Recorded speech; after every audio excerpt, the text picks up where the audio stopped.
तो भैया आ गए हैं वो जिसकी टांगे हैं दो। आज हम लोग सकाल के छोटे भाई बन के चलेंगे खाटू श्याम की ओर, जहाँ के हम लोग बड़े बड़े पहाड़ों के दर्शन करेंगे और उसके साथ साथ बाबा खाटू श्याम के भी दर्शन कराएंगे आपको। और फिर उसके बाद आप सभी को हम लोग दिखाएंगे जंतर मंतर की ये जनता, जो कि इतनी ज्यादा थी कि देख के हम लोग की हालत खराब हो गई थी। तो गाइस कहानी शुरू होती है चंबल की 3 डाकुओं से, जिन्होंने प्लान बनाया कि अब हम सबको खाटू श्याम के दर्शन करने चलने चाहिए। तो हम सभी लोग मुंह उठा के चल देते हैं खाटू श्याम के दर्शन करने, जस्ट बिकॉज हम सभी के पास 1 रुपए भी नहीं था। लेकिन हम लोग के मन में एक सच्ची श्रद्धा नाम की लड़की हम लोग को बार बार कह रही थी कि आप लोग अपने मन में जो है सिर्फ बाबा के दर्शन करने की इच्छा रखिए, बाकी सारी चीजें अपने आप हो जाएंगी। तो हम लोग जयकारा लगा के चल देते हैं और आज के व्लॉग को शुरू करते हैं, पूरा देखिएगा।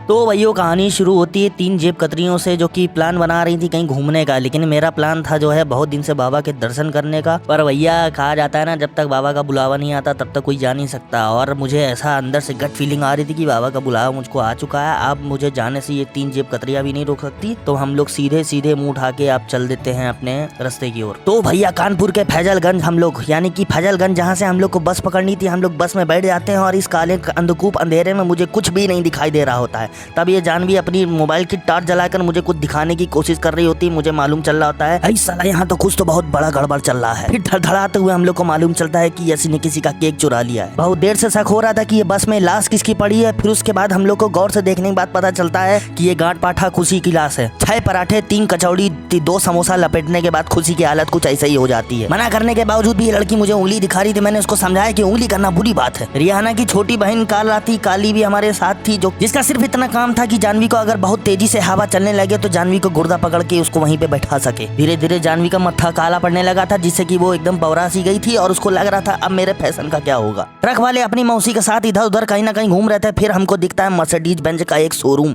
जो कि दूर से इतना खतरनाक लग रहा था, काला काला। फिर उसके बाद हम लोग चक्रवर्ती ब्याज देने के लिए टोल टैक्स पर रुक जाते हैं। टोल से कटवाने के बाद हम लोग यहाँ से सरक लेते हैं। जिस तरह सर से चुन्नी सरकती उसी तरह ये गाड़ियां भी धीरे धीरे सरक रही थी, जिससे कि देख देख के मूड खराब होता जा रहा था। फिर उसके बाद धीरे धीरे ये गाड़ी गुस्सा के अपनी रफ्तार पकड़ने लगती है और हमें काली पन्नी दिखा के भाग लेती है। कुछ समय बाद मैं नोटिस करता हूँ ग्रैंड विटारा की छोटी बहन अर्टिगा हम लोग का पीछा धीरे धीरे कर रही थी। और उसके बाद हम लोग धीरे धीरे गाड़ी आगे बढ़ा रहे थे। गाड़ी आगे बढ़ाने के बाद ये गाड़ी और धीरे हो जाती है। जिस तरह ये अपना टोल कटवा रही थी, इसी तरह हम लोग को ऐसा डर लग रहा था कि कहीं हम लोग का भी ना कट जाए।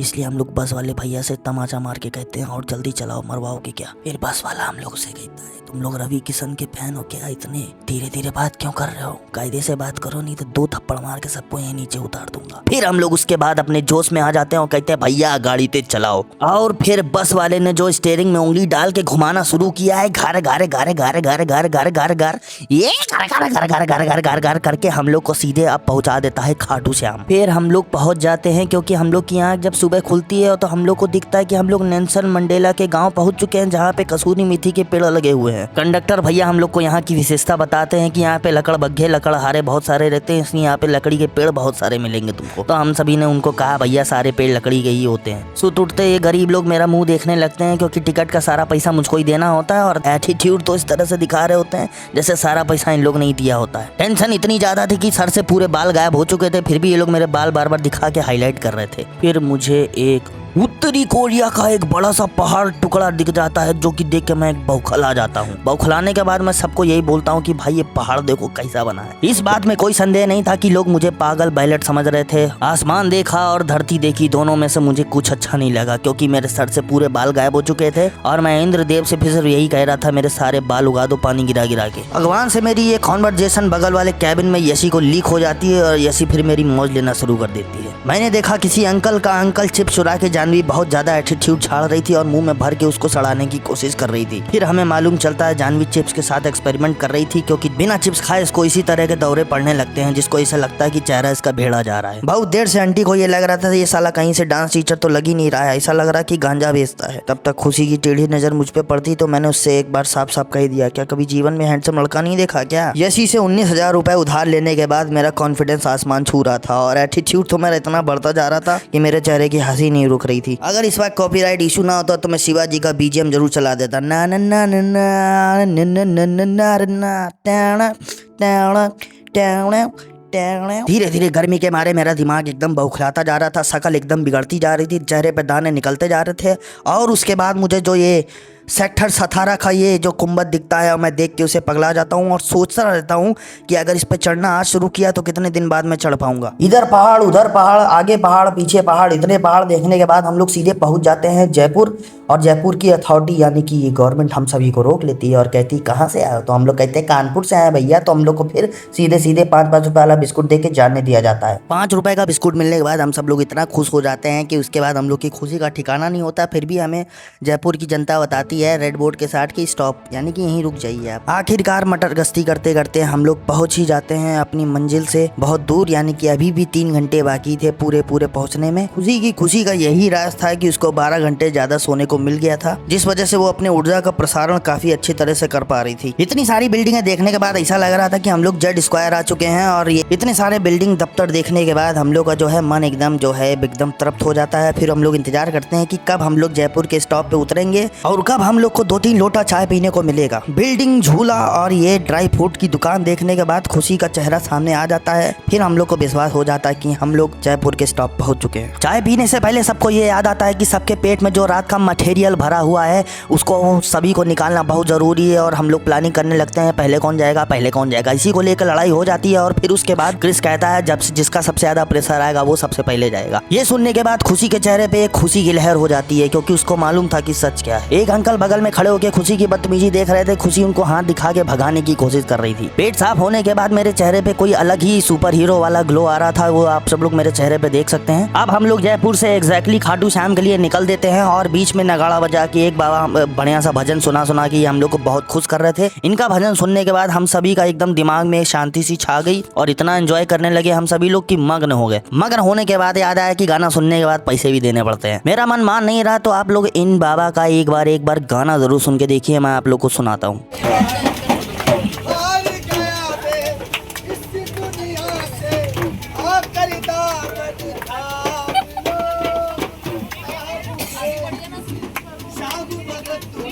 तो कुछ इतना प्यारा भजन सुनाया था इन भैया ने और हम सभी को इतनी मजा आई, इतना एंजॉय किया हम सभी ने, काफी अच्छा लगा। उसके बाद हम लोगों ने देखा कि यहाँ पे तो बाढ़ आई हुई है, लेकिन बाढ़ नहीं, यहाँ पे अंग्रेजी शराब का ठेका आ गया था। कभी दिख रही थी पीली मिट्टी, कभी दिख रही थी हरी घास, कभी दिख रही थी लाल बगुला, जो कि थोड़ी देर देखने के बाद मुस्कुरा देता है। इतने सारे यात्री बैठाने के बाद भी ई रिक्शा वाले को शांति नहीं मिली, तो उसने बगल में यात्री का स्टिकर चिपका दिया। यात्री का स्टिकर चिपकाने के बाद वो कह रहे थे कि राइट साइड की ओर दबाव ज्यादा पड़ रहा है, क्योंकि खुशी बैठी हुई थी उस साइड। फिर जानवी जहाँ जोड़ के इतना सारा चंदा इकट्ठा कर रही थी, क्योंकि हम लोग को अब जाके रूम लेना था, क्योंकि वहां जाके थोड़ा सा आराम फरमाना बहुत जरूरी था। हम सबके घुटने मुंह में आ चुके थे और जानवी के ऊपर माता आना शुरू हो गई थी। और उसके बाद हम लोग को लग रहा था डर। होटल के मैनेजर का मेरे पास फोन आ रहा था, वो शिकायत कर रहा था किसी हाथी के गिरने की आवाज आई थी, लेकिन मुझे बाद में मालूम चला खुशी की लाश वहां पे गिर चुकी है और जानवी उसी लाश को दबा के प्रेशर निकाल रही है।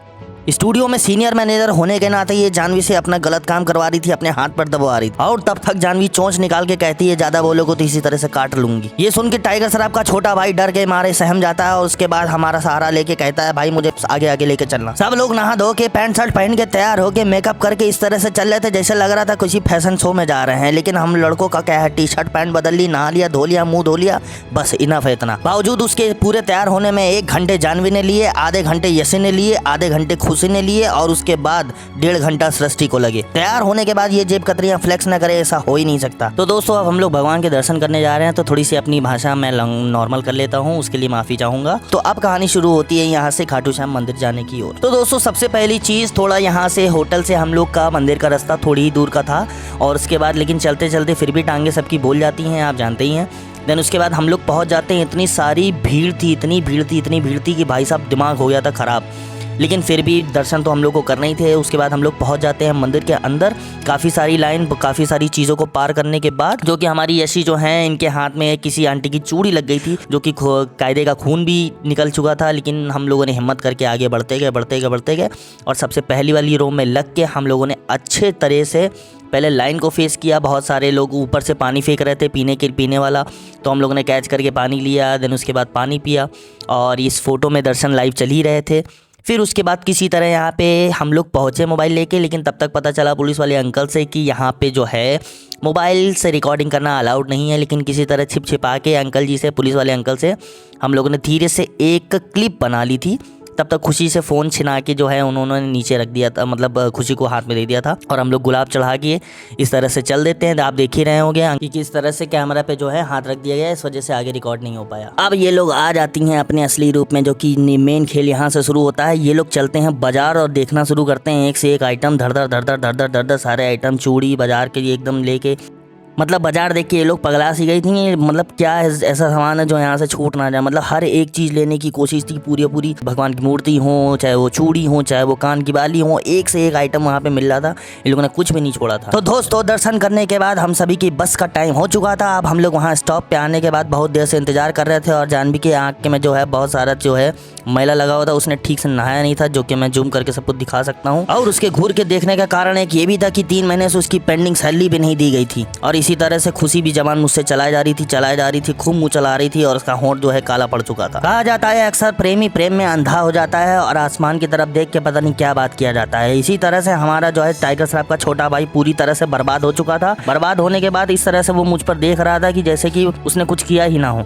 गरीब आदमी की एक पहचान ये भी होती है कि वो कहीं भी पलथी मार के बैठ जाता है और हर जगह आराम फरमाने लगता है। टांगे पसार के मैं ध्यान लगा ही रहा था, तब तक मेरा ध्यान किसी ने एक कुत्ते ने तोड़ दिया। कुत्ता इस तरह सिर्फ इतना पूछने आया था कि यहाँ कर क्या रहे हो तुम लोग। कुत्ता फिर से पूछता है कि तुम लोग बताओगे क्या करने आते हो। खुशी गुस्सा के कहती है कुछ नहीं, जो कि लड़कियों की पुरानी आदत है। तब तक हमारी बस जो है धरती पर लैंड कर चुकी होती है, यानी कि कानपुर की पावन धरती पर लैंड कर चुकी होती है और हम लोग पैदल यात्री बन के चल दिए होते हैं। ऑटो वाले हम लोग से पूछते होते हैं कहाँ जाना है, कहाँ जाना है, कहाँ जाना है, लेकिन हम लोग बोलते धन नहीं है, धन नहीं है, धन नहीं है। खुशी आंस मीचते हुए कहती है आज मुझे जो है स्कूल जाना है, स्कूल जाना है, क्योंकि तनख्वाह नहीं कटाना चाहती थी। लेकिन जानवी कह रही थी ये क्या बात होती है। तो दोस्तों आज का ब्लॉग यहीं खत्म होता है। अगर आपको ये ब्लॉग पसंद आया हो, मज़ा आई हो, तो कृपया कमेंट करके ज़रूर बताएं। और दोबारा अगर ऐसी वीडियो देखना चाहते हैं तो एक कमेंट यार और डाल देना, कुछ चला थोड़ी नहीं जाएगा। हम ही को मोटिवेशन मिल जाता है। मोटिवेशन मिलेगा तो काम करने में और मन लगेगा। ज़्यादा से ज़्यादा आपके देखने से हम और पैसे भी कमा पाएंगे, क्योंकि हमारा चैनल जो है मोनेटाइज हो चुका है। और आप सभी के उसके लिए धन्यवाद बहुत बहुत। मिलते हैं आपसे नेक्स्ट वीडियो में।